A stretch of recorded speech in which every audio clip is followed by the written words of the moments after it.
The next classic I'll be doing recommendations for is Some Like It Hot, a fast-paced, witty comedy from Billy Wilder.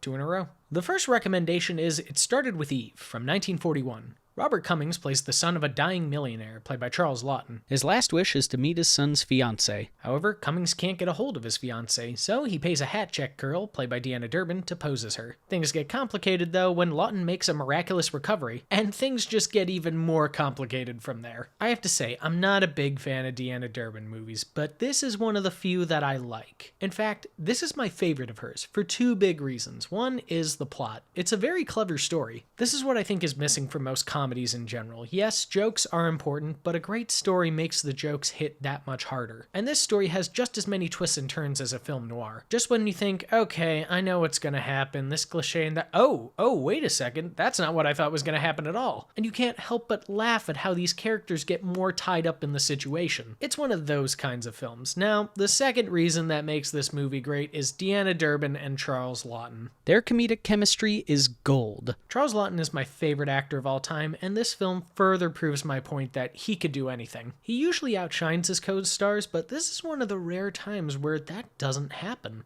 Not only is Durbin as good as him, but there are times where she steals the scene from him. I can't get over how perfect their timing is. Even in their more serious scenes, they do well. Their friendship feels so genuine, and you relish the filler scenes where they're just goofing off. They're like the classic screwball comedy couple, just without the romance. For me, this adds a fresh dynamic to the film because we all have those friends that we act a little crazy around. You don't really see too many friend pairings in comedies from this era. Their zany personas are enough to put a smile on any viewer's face. It's a side of Durbin that you really don't get to see that often, and I wish she was able to show off more. And apparently, audiences felt the same way because Laughton and Durbin were paired again 5 years later in Because of Him, another wacky comedy with a clever script. And apparently, the director of this film, Henry Koster, wanted to reteam them for Universal's upcoming Technicolor remake of The Phantom of the Opera. But that never happened, and we got the Claude Rains version out of it. Discovering that made me very disappointed because I would have loved to see them teamed up in a more dramatic film. But alas, I'll have to be content with what we have.